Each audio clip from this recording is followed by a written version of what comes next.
Hi, everybody. How you doing? Linda G here with Sean Briscoe, our sort of an expert on political. What would you call it?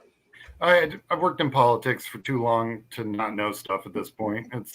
But I am an expert. I'm a consultant. People hire me because I do this work.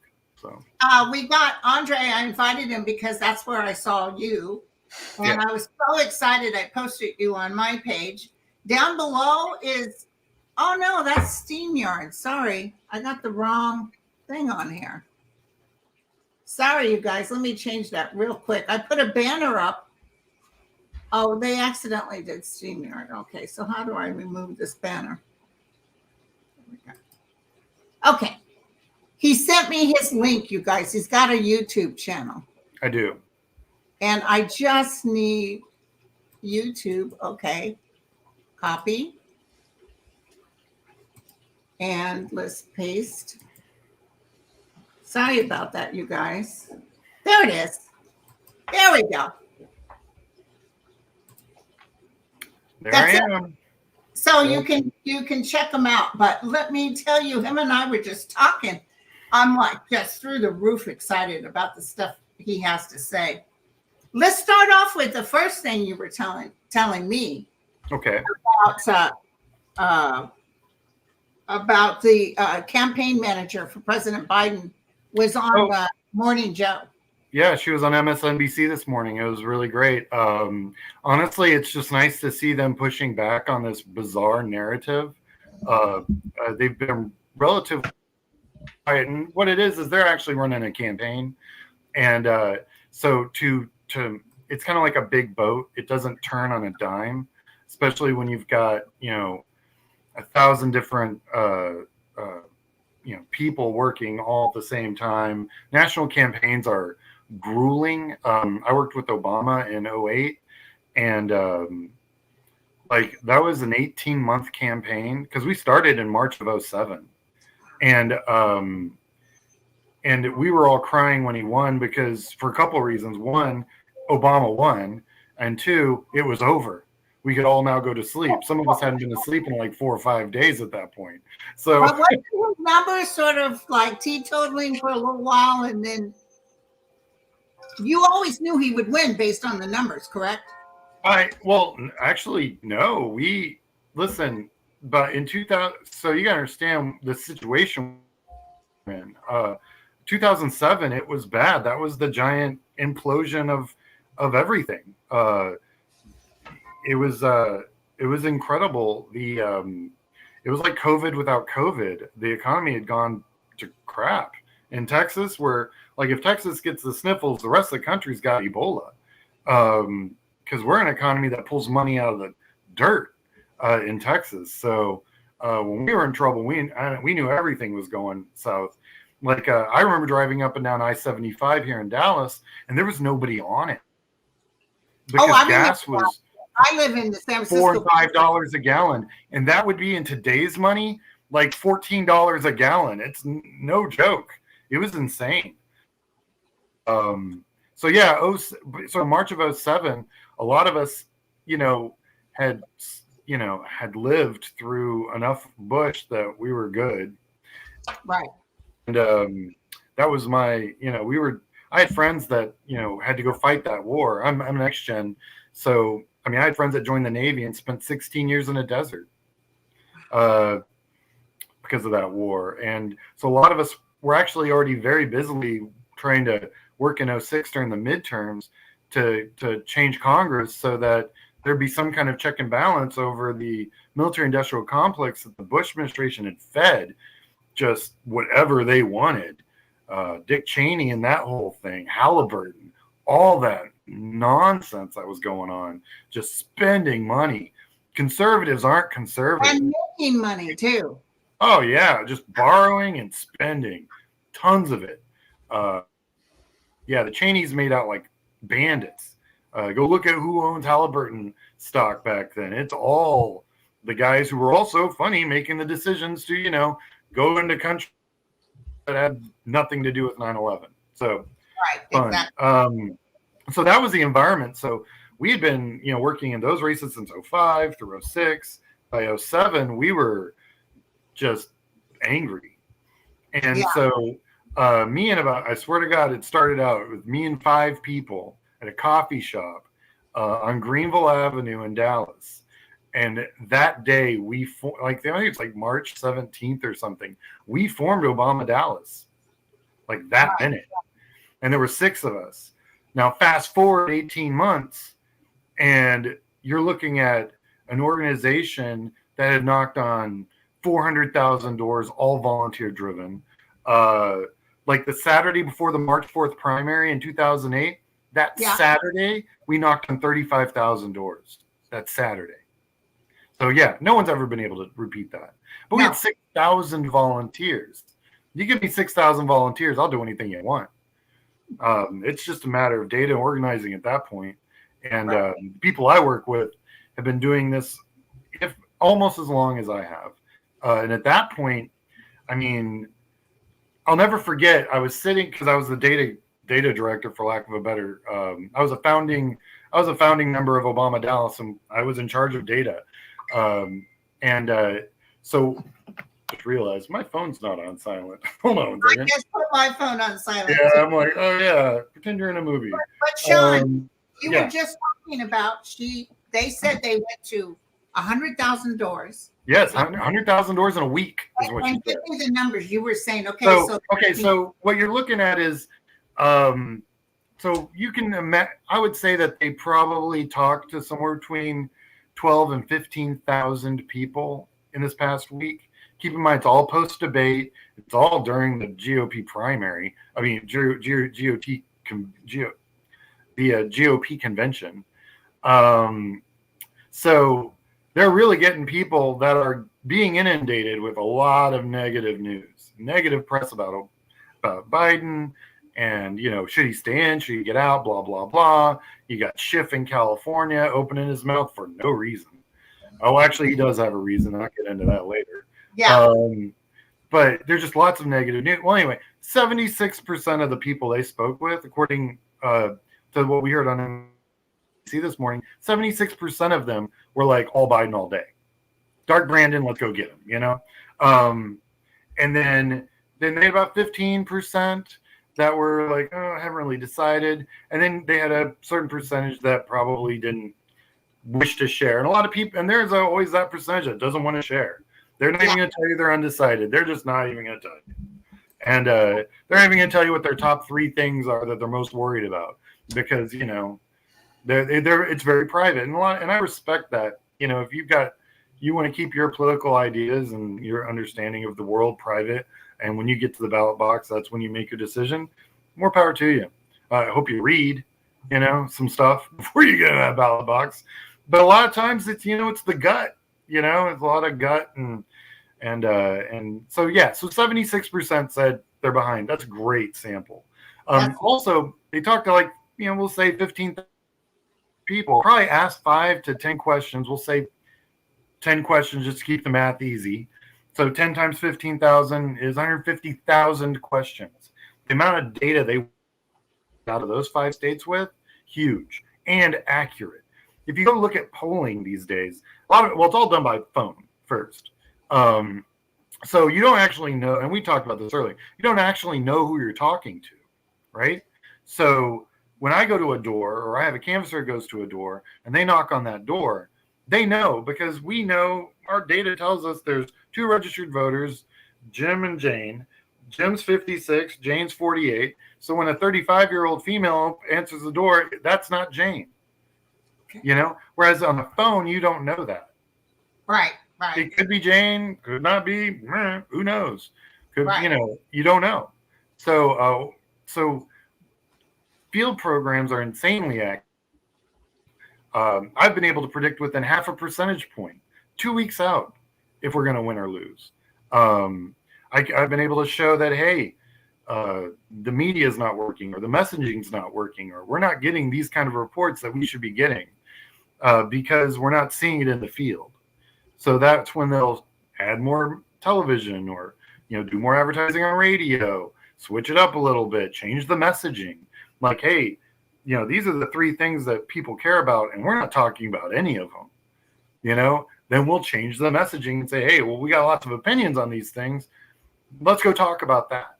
And then people will get more engaged. That's how field works. I always tell candidates, kind of like your campaign's a submarine and your field program is your echolocation. You send it all out and whatever bounces back is what's out there. And it's your sensor sweep. It's everything that's going on and your feedback and the process and the understanding of what that feedback means will help your campaign. It'll help your television, your radio, your mail, all of it, because you're able to customize it to what you're actually hearing in the field, as opposed to just, these are the things I care about. Well, you're a candidate, you're one vote. We got to talk to everybody. And just because a candidate might be very passionate about something doesn't necessarily mean it's what everyone really cares about. It just might be their pet issue. So you mentioned something to me that I found interesting. The financial consequences of changing in midstream. Yeah. Okay. So there's a commission called the Federal Elections Commission, right? And they basically manage the how and when and how much and where you can get money, spend money, use money in federal election campaigns. They're the gatekeeper. They have a lot of rules, a lot of regulations. Like, so let's say I've run quite a few congressional races. They're federal. So that, and every state has their version of this for campaign finance. So you have to report, and some states have finance limits and some states don't. Like Texas, you could drop $1 million on a state house candidate in Texas, and it's totally legal.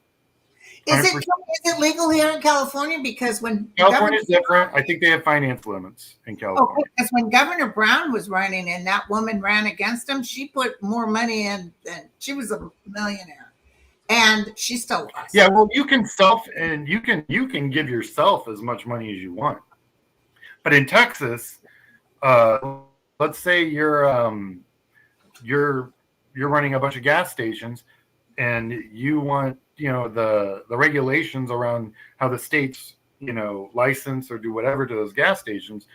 Well, you can drop $1 million on a state house candidate, have them push a bill for you. That's a thing in Texas. We have no campaign finance limits. Okay. On the federal level they do, right? So the Federal Elections Commission, I'll try and not use too much alphabet soup because there's a political drinking game that we play. It's all just alphabet soup, and you got to figure out what everyone's talking about. So DNC, DSC, DCCC, FIC, all that stuff. It's anyway, it's a joke. Anyway, so the Federal Election, the FEC, the Federal Election Commission. So if we take in money, like we had a candidate, our luggage got lost. So I had a candidate with no suits, and we couldn't take money from the campaign and buy him a suit for the campaign. You can't do that. So that's how much of the minutia the FEC is. So like he could use his own money to go buy a suit, just like any of us can. But we couldn't use campaign money to buy something that would obviously be used for the campaign. Right. But those are the rules, and those are the rules. So so the Federal Election Commission has a whole bunch of those. So one of those rules is that you're forming a committee, right? Almost like a nonprofit organization. Any money that's on the check. So, for example, the Biden-Harris campaign or the committee to elect Biden-Harris for president, that money stays in that committee. It can't go anywhere unless Biden and Harris say yes, it can. So they can take that money and give it to the Democratic Party. The Democratic National Committee. Can they do it for individual people running who are complaining that the donor stopped giving because he was running? No, so there's limits to that. You can give it to other. So the DNC, the PAC, just like anything else. So they can move that money there, and vice versa. But when you're talking about individual candidates, that's when it gets kind of tricky. So what will happen is like, you hear about those $10,000 dinners. They're always talking about the $10,000 dinner. Well, it's $10,000 plate, right? Well, the limit for a federal race is around 2,800. So the first 2,800 of that 10,000 goes to the candidate, and then the rest of that goes to whatever PAC was putting that donation that program together, or the DNC, and then they get the rest of that money. So that's usually how that whole thing works, and it varies state by state. But the federal rates are pretty clear. And I'm simplifying a lot of this, like, severely. But so I'm sure I'll get some comments. Oh, that's not exactly right. You're right. It's not exactly right. Definitely ballpark right. And I don't want to bore people with the different categories that you can do. The reason that, like, I mentioned that Schiff had a reason to come out and say what he did was because the donors, and this has actually been backed up. There's been articles now written over the last 48 hours. It's the donor elite that are calling these candidates saying, hey, you need to push Biden out. And it's not just push Biden out. They want to push the whole ticket out. Because I know they want to get rid of Kamala too. Yeah, which is nonsense. Also not going to happen. Because for one thing, to set up a national campaign, you need months to just to get up and running. Okay, so let's operate in a fantasy world and say, okay, so the Biden campaign magically goes away, right? So there's a bunch of staff that are now free. They're going to go off and do other things. There's staff there that only we're going to work with Biden. They may not like who the donors pick. There are candidates I don't like. I wouldn't work for. And they're Democrats, but I'm just like, no, I know how he treats his people, or I know how she is. I'm not. I've heard too many stories. I'm just not. It's a high stress environment. The last thing you need is an abusive person at the top. So, and although I've found, because I think I've done this for so many decades at this point, right?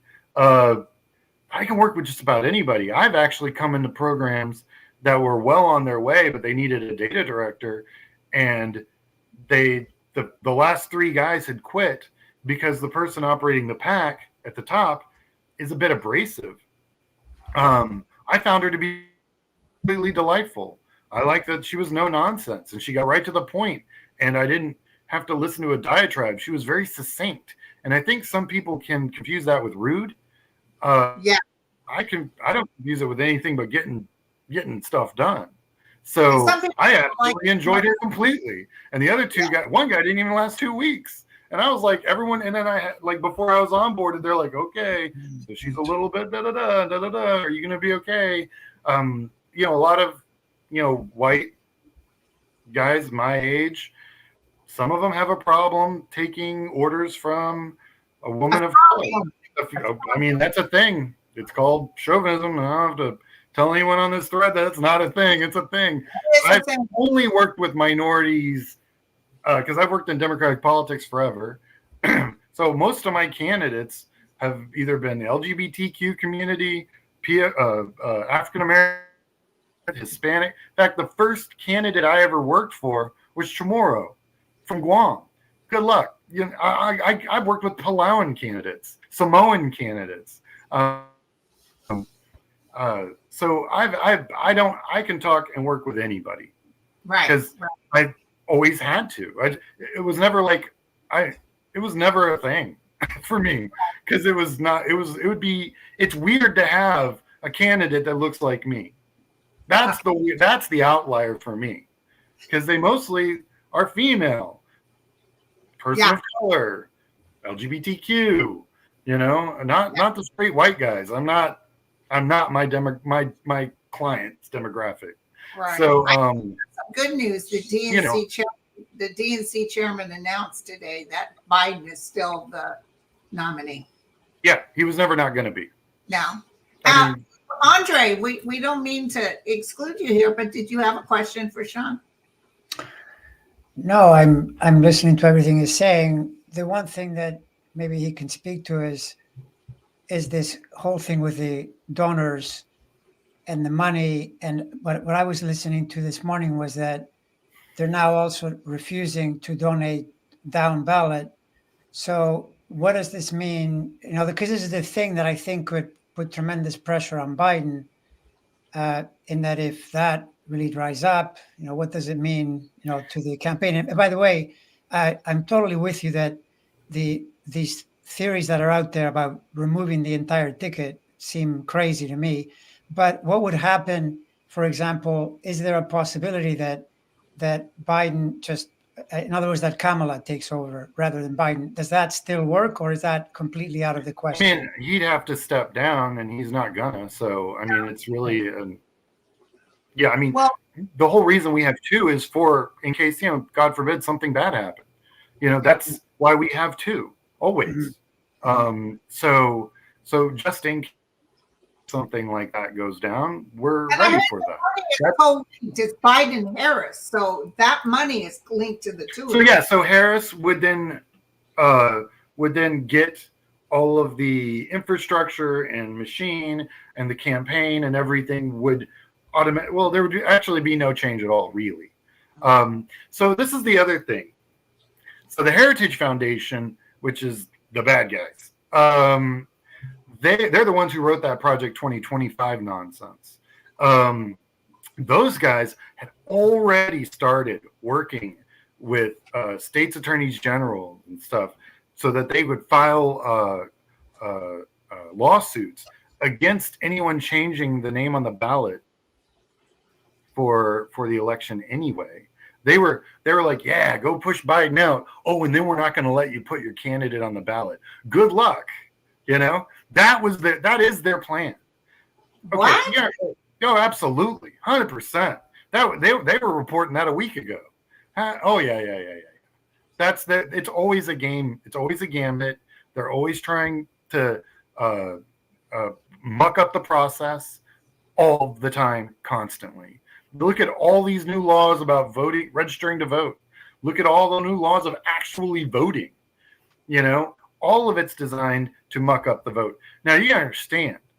So let's look at the U.S. Senate. It's basically a 50-50 split, right? I think we're 51 to 49. But if you look at the population, the Republicans in the Senate, keep in mind they have almost as many votes as the Democrats right now, only represent 3% of the population of the country. It's not a 50-50 split. So because they're in Mississippi and Alabama and Georgia. Georgia's actually got a decent population. Now there's senators there. But Texas, great population, two Republican senators. Texas is literally the only real state with any real population that the Republicans actually control. In Florida, they do all right in Florida. But yeah, if you look at all the other states outside Florida and Texas, there's hardly anyone living in those red states. Right. West Virginia, go Google how many people. So Harris County is where Houston is here in Texas, right? There are more voters in Harris County than most states. That's because no one lives in Wyoming, Montana. Those aren't. I mean, I've worked in counties with more registered voters than all of Wyoming. Just one county. Right. So when we're talking about U.S. Senate seats, and we talked a little bit about this the shows. It's an ROI. It's a cost. Oh, you got stuck. Is he stuck on your end too, Andre? Yeah, it's frozen. Please come back. Please come back.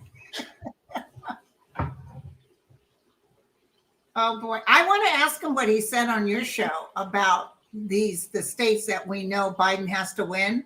One of them people were worried about, and he said, no, really, logically, this is how it would be. So I'd like to ask him that. Sean may have to come out and come back in. Yeah, just like I said he was going to do.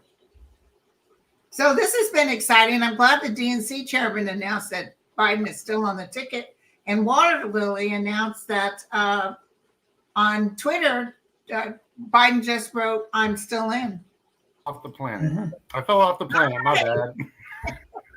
All of a sudden it was frozen. Yeah, no, I'm not sure. There anyway. Largely, frozen means ice cream, which means I had to go get some ice cream. I'm Right. just kidding. So what I was saying was that there was an ROI, a return on investment. So if you've got a state that's only got, 1 million registered voters, that you can go in and run a race and do that thing. Well, there's 2.4 million registered voters just in Harris County. There's 1.2 million registered voters in Dallas County. So we're to run a race in Texas, to go after like what Colin Allred's doing right now, to go after a Senate seat, is insanely expensive. To do a real field program in Texas, to win Texas, you need to operate in 18 counties. Your field program alone is going to be $40 million. Yeah. So, and that's knocking on 1 million doors. Now, you on your last show, and I hope you guys watched, I put the link on my show in my community page. You had mentioned the states that Biden needs to win. Is there 5? So it's Wisconsin, it's Michigan, it's Illinois, it's those are the 3 big ones. But one of them, the numbers were showing different, and you said, no, that's not right. You were talking about that. Oh, yeah. So I think it's which one was it? Because that was like a couple weeks ago, and the numbers keep changing. I think it was Wisconsin that was off, and I'm like, so Wisconsin Democrats are insanely well organized. They just got their Supreme Court figured out. That took them 13 years to do. Can you believe it? I was so happy. And it's all thanks to Roe versus Wade. Yeah, Roe is definitely the biggest issue. When we were in Virginia doing their state races last November, because they do it in the odd years, we targeted 5 state house seats and we won 4 of the 5. And every commercial was women's rights. I mean, you understand the GOP is pushing a policy to nationally ban something that affects 52% of the population.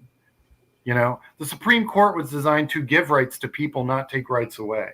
This new Supreme Court is taking rights away from people. It's unacceptable, and not really what their job is there to do. Which helps people to vote for Biden because he wants to do something about them. Oh yeah, no, you got to vote for Biden. Got to vote all up and down the ticket, blue all the way down. But also, we're all angry at Adam Schiff and everybody. But I will tell you this: my prediction, and you probably, I'm not a pollster, was that by September we should be full system go. And I want to say, forgive those that initially were like, no, you can't include Biden because we have to go blue, like you said, all the way. Yeah, we need the Senate, we need the House. Biden can't really do much without the Senate and the House. So we have to forgive them. Yeah, we cannot do ethics reform for the Supreme Court so that they can no longer take $1 million vacations from huge Republican donors and go to Russia Oh yeah, no, there's judges like the Supreme Court can, but judges that work like at the state level can't, or the federal level can't. I mean, it's just there's a huge double standard happening, and it's unacceptable. Yeah. And we got to have the Senate, and we've got to have the House. Now, I've got a couple of opinions are a bit controversial. What? We have 13 districts in the federal court system. 13. We have 9 justices. There's no reason why we can't have 13 justices. Yeah. It's been a long time since we should have expanded the court. I'm sure that's on Biden's list. He hasn't. No, he's talking about ethics reform. He hasn't mentioned expansion, because what's going to happen is the Republicans are going to be like, "Oh, you're padding the court. It's a grab. It's a grab of power." They already grabbed the power. They already packed the court. Mitch McConnell has done more damage to this country than any human being in its history. He's done more damage than Trump. Yeah. 100% more damage than Trump. Trump doesn't like him. Yeah. I mean, you can count on 2 hands how many judges had been thrown out by the U.S. Senate for nomination until Obama got there. And then it was every judge. Hundreds of judges were thrown out. You couldn't find 10 prior to that. in our entire country's history. Wow. So, the fact that Mitch McConnell, and you can blame others in my own party, and I do. Harry Reid, love that guy. Met him a bunch of times. Really super nice guy. Comes about here on me. It's also weird when you meet them in person. You're like, oh, okay. It's like, but he was in the Navy. He was actually a lightweight, a boxer in the Navy. Anyway, talk to the guy. He's a really cool guy. But he also thought that everyone was still playing by the same rules. He thought that Mitch McConnell was going to play by the same rules. No. And I'll honestly say, when McCain passed away, that's when all of them. I mean, McCain, I think, was almost like a moral rudder for those guys. I know. And ever since he's been gone, they're rudderless. They're complete garbage. Right. I mean, Mitch McConnell was always pretty much garbage anyway. But now, I mean, he ran roughshod over the Supreme Court. They got rid of the filibuster for their Supreme Court justices after saying, "Oh, you got to have 60 votes." Blah. And the second that they had Trump in there, 60? Nah, we can do it with 51. We're cool. It was like they changed the rules completely. Harry Reid thought they were going to abide by the same rules. That's why Harry Reid abided by those rules. Also, that 60 vote majority nonsense in the Senate is not in the Constitution. There you go. It's just an agreed on rule that they renew every time they come into office. It's just not. Biden was a little bit soft too. He thought he could work across the table. Biden thought they were still playing by the rules. Absolutely. And they were like, nope. I have a friend who works in politics, and she really wanted me to ask you this question, if you know it. If I can answer, yeah. What are the best sources for political views instead of mainstream media? So we talked about this on your show last time. I tend to read the AP. AP? Yeah. I'm a liberal. I listen to NPR, I have their app on my phone. I have AP's app on my phone. Al Jazeera does a decent job. They do a lot of coverage you're not going to see, especially with Palestine or stuff that's happening down in the Middle East and in other, like France and other countries that have large Muslim populations. In America, where we have a very large Muslim population, we're a melting pot. So those are the three that I probably listen to the most. What about Reuters? Do you listen? Reuters, Reuters is great. Didn't mean to. Yes, Reuters is great. Love them. I do BBC as well. France has a couple of pretty good English. I took some French in college and high school, but none of it stuck. So they have a good English version of their media. But yeah, if you're talking about the big ones, CBS, NBC, ABC, Fox, they all have an agenda. Like, there's some things I'll listen to MSNBC about, but some things I won't. When we were talking about the ACA, Obamacare and all that, go count how many big pharma commercials there are on some of these outlets. It's every other, if not every commercial, So when they talk about stuff that affects big pharma, I consider the source. Right. And also, she wanted to know, what do you think of Simon Rosenberg? Do you know who he is? Yeah. I don't follow Simon very much. Okay. I mean, you gotta understand, it's like there's so much out there. And I'll, I can go back and take a look again, but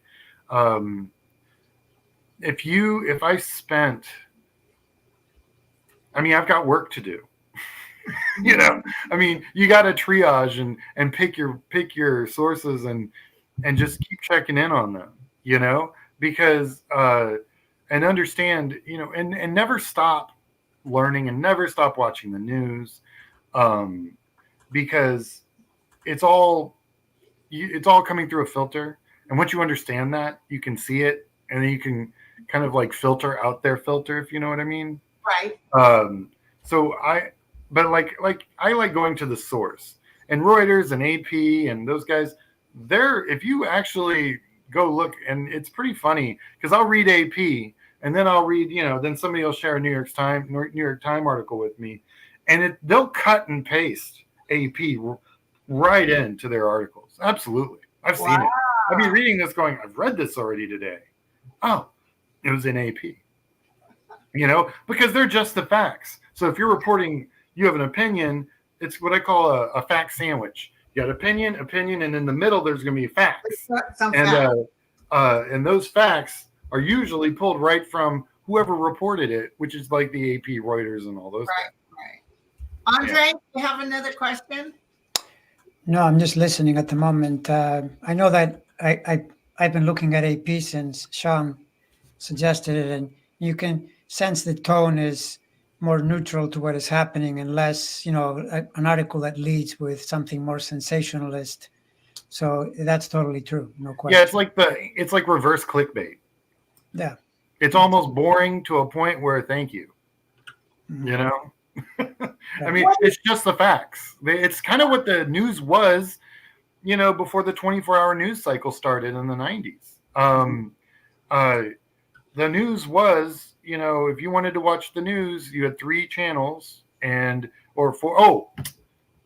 PBS. They are the most boring, best news program. Love them so much. There's no hype. There's no nothing. PBS is I grew up on the McNeil News Hour, I did PBS. I love PBS. And in fact, as a kid, I watched PBS and Star Trek. That was what I watched before dinner with my parents. It's PBS does a great job. If you're looking for like a nightly news program, go watch the News Hour. They do a great job. Right. Yeah, Hakeem Jeffries, of course. Full support for Biden. Huh? He just gave full support for Biden. Yeah, of course. Well, the Congressional Black Caucus, the CBC, and the Hispanic Black Caucus in Congress has been 1,000% Biden since the beginning of this. It's just unrealistic that Hakeem's going to go against it. This is not the Congressional Black. The CBC and Hakeem Jeffries are they're locked. They're not. He is one of them, and the leader. So was trying to say that he wasn't for Biden, and that was untrue because that was absolutely untrue. Yeah, once I saw the CBC was going for Biden, I was like, well, we don't have to worry about leadership. Also, think about where the Democratic vote comes from, right? It's women of color, it's minority groups, it's marginalized communities like LGBTQ. Okay, none of these groups are coming out against Biden. Not a one of them. But if you look at the tent of the person that has been coming out against Biden, it's people who look like me. Yeah, it's white. I make up such an insane small part of the Democratic vote, the white straight male vote. It's not a thing. We vote, and I'm happy that we vote, and I'm glad we vote Democrat, but we are not the majority of the votes in the Democratic Party. And if we were, there'd be no Republican Party left. Right. Yeah. Right. Also, I talk about the Democrats and Republicans, but when I talk to my candidates, I talk about the largest party in this country, and I call them the apathy party. They need a reason to vote. They're apathetic. They're like, or my favorite one is, they're all the same. Furthest thing from the truth. That actually pisses me off more than just about anything anyone can say, is that the parties are the same. I'm like, no, I can assure you they are not the same. If anyone out there wants to see a really good hour-long, just 100%, I have a huge crush on AOC. She did a great 1-hour video that she tweeted out today. I recommend everyone go watch that. She's so yeah. That congresswoman is my hero. Be a future president. She's that good. I'd vote for. I'd vote. Well, she's not old enough yet, but I'd vote for her now. Oh yeah, she's her and Pete Bootylicious. They're excellent. I love Pete. Actually, Pete's done a great job as his position, transportation. He's been doing a bang up job.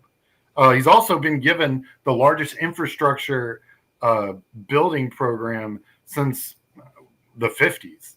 So not only is he doing a great job, he's got a huge job to do.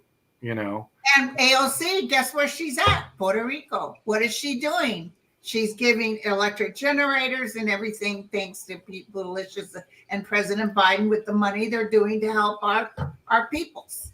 Right. And what I loved about AOC's campaign when she first, and I've been following her since the beginning, before she was elected. I was like, I saw her, I think it was a video on Twitter or maybe Facebook. I don't know exactly where. But I watched her. I was like, man, she's smart. She is smart. She is gorgeous. She has nothing but great things to say. And there's no lip filling, and there's no. Oh no, she is authentically just a beautiful person inside and out. She comes from, she was a bartender, which is, I think, perfect training for Congress because you can handle idiots and nonsense. Bartenders, and they know their business and they know how to manage and handle people that are completely off their mind, out of their mind. And that's perfect for Congress, in my opinion. Perfect. Right. Perfect training. You would think, honest to God, Sean, you would think that 2025 bull would just send people running in the opposite direction. Oh, so we talked a little bit about this, Andre, last time about the likely voter and then registered voter, and they do these polls, and you'll always hear they polled likely or they polled registered. So registered voters, they're polling people that are registered to vote, right? They're just going out there and just hitting, and I think 9 times out of 10, one would hope that they would be using some kind of analytics. Yes, they're registered to vote. Have they registered to vote in the last 2 years? Blah, blah, blah. But you just never really know because they don't really tell you. When you look up those polls, they give you sample size, approximate universe, what kind of voter they were looking for. Well, if it's likely voter, so any female that's never voted before, that since Roe, so any females registered to vote in the last 18 months, yeah, maybe they voted in a primary, probably not, have no voter history at all, aren't getting polled. Oh, I know. How could they be? Exactly. Yeah, there's no, and I'm telling you, and there's some counties in Texas that I watch. And one of them, I like to watch the number of registered voters and the demography of those voters. And the women are out registering the men in some of these, and these would be classified as very red counties in Texas. They're out registering the men 3-4 to 1. Look what is happening even in Wisconsin. They got that. Yeah. Oh yeah. Yeah. I'm telling you, when the Roe versus Wade thing happened with the Supreme Court, I told my viewers they have just awakened the sleeping giant. So before I started doing these videos, and now people are actually going to, I can't. So anonymity is a great thing. Also, fun fact: I'm a white 6'1" straight dude. I can walk into a room of Republicans and they cannot see me coming. 15 pounds and svelte. You're like, bro. That was the bro convention. I can't, that whole thing they did with the Republican thing. It's Hulk Hogan, and it's like a testosterone feast, basically. Yeah. So looking the way I look, I can walk into some of these rooms and they don't know who I am, which is great. In fact, Roe hadn't been completely overturned yet. That letter had been leaked that this was what they were going to do. I walked into a room with some in just south of Dallas. It was a small little fundraiser kind of meet and greet with very, very wealthy Republicans. And my friend who worked for one of the municipal airports got invited because he does a lot of business and just, business development, and a lot of the counties he touched was rural. So he got invited to this thing and calls me up and goes, "Hey man," I'm like, "Ooh, I want to come. I will be a Reagan Republican. I will be a moderate, what would be considered today a moderate Republican, because I know all the talking points, because this is what I do." So I got to walk into that room. Every single one of them, a congressman, state house reps, I'm not going to mention any names, but I guarantee you, they were all freaking out that the Supreme Court was going to overturn Roe, because they had been raising money and ginning up their vote using that issue for the last 40 years. No kidding. They've raised trillions of dollars for Republicans over the last 40 years because, the Democrats are killing babies, and all that nonsense. That's been their cash cow. Like, now that's why you hear so much more about immigrants than you ever have. It's because all they got left is racism. Yeah. That's it. That's their next big cash cow. So they lost the Roe one. Now they're trying to push. Oh, I love Jasmine. I love Jasmine. I love Jasmine Crockett. I'm actually sitting in her district right now. Huge Jasmine Crockett fan. I call her my Texas AOC. She's awesome. She's awesome. I love Jasmine all day. So in the Congress, and she's done more as a congresswoman. She replaced EBJ, who had been in Congress forever, but she was much older. And EBJ is actually 100% with the ACA. She was awesome on that because she was actually a trained nurse. She had a medical background. So when she would actually go talk about the ACA stumping out there, and back in 2009, she was huge on that. And I'm glad that Crockett picked up everything that EBJ had been doing and is now moving everything forward. It's just been great having her a voice in those committees, and who she is, who she represents, a marginalized community in this country, and the fact that also she grew up in South Dallas politics. People, good luck. They don't play down here. It's for real. Right. They're on the street, 100%. They do not play. No, go for it. You want a piece of that? Go for it. I'm saying. So what's on the agenda for you now? You're doing your show. If other people ask you to be on their show, like Sure. I have fellow light workers, would you? Yeah. No, I'm always game. I like talking to new people. I like talking to groups. Keep in mind, like most of the people I talk to are usually running for office. I don't really get to talk to normal people. So I enjoy talking to normal people because, for one thing, because you can sit in a bubble so easy in this game. That's actually why I like field work and knocking on doors. I'll go out with my teams. For one thing, it's a really easy way to make sure your data set's correct. And also to make sure that the turf that's being cut is as productive and as efficient as possible. There's nothing better than going out there and knocking on doors yourself. Not many people at my level will do that because we're very busy. But I like to at least go out 1 or 2 days just to do a sample, see what the ROI, see what the door opening rate is. Is it 25? Is it 15? Do I have people crossing 4 lanes of traffic to there are certain things you can do in a field program that you won't know to do until you've been out there in the field. And I've knocked myself. I walk with my candidates. In fact, I'm going to have a couple of my candidates on my show that I've worked with in the past. One of them was a commissioner candidate. We knocked on 14,000 doors just together, me and her. And we had a great time doing it. And quite honestly, she was and she fell in love with it, talking to the people. It's a great way to talk to people. Also, that's why I always tell candidates, they don't want to talk to me. They don't talk to you. You're a candidate, I'm just a guy standing there with a book, or, that's it, or the camera taking photos. Work for your candidate, which I did. I worked tirelessly even through I honestly don't know how many doors I knocked on for Obama. I truly do not have a clue. Yeah. I did keep notes. That's how I know how many doors we all knocked on for Obama. And I know which candidates stepped up and which candidates didn't. I have a 41-page paper I wrote as an after-action report from just Obama Dallas. Right after that was all done, I talked about how the county spent their money, how we used our resources, the whole thing. I got a lot of pushback from when I did that, and definitely it cost me money in clients. But you're a light worker, my friend. You're helping a lot of us not panic.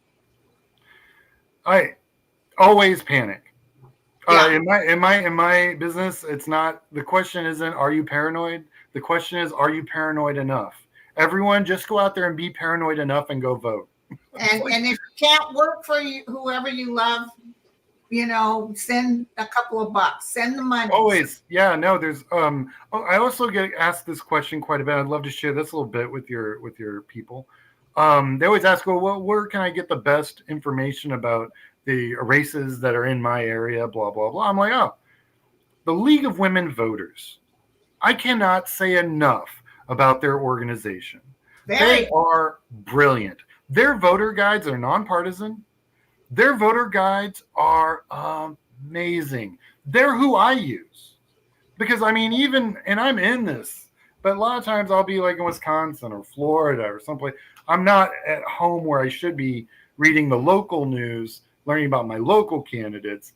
I can go to them, say, this is the county I live in, and they'll give me, whoever filled out their questionnaire, all the information that candidate said. It's brilliant. The League of Women Voters do such a great job. And they're absolutely, and I hate to use this phrase because it's been misused so much, they are fair and balanced. There you go. 100%. I'll put that in the comments down below. Yeah, no, they're great. They're just and they work so hard. Also, there's a website people can go to called Ballotpedia, like ballot, like you vote, and then pedia. You can Google Ballotpedia. They're also a nonprofit. They're non. You can look up Republicans. You can look up Democrats. I actually go to them. I look up a lot of. It's a really easy, quick kind of cliff notes to go in and look at where a candidate's getting their money and from what industries.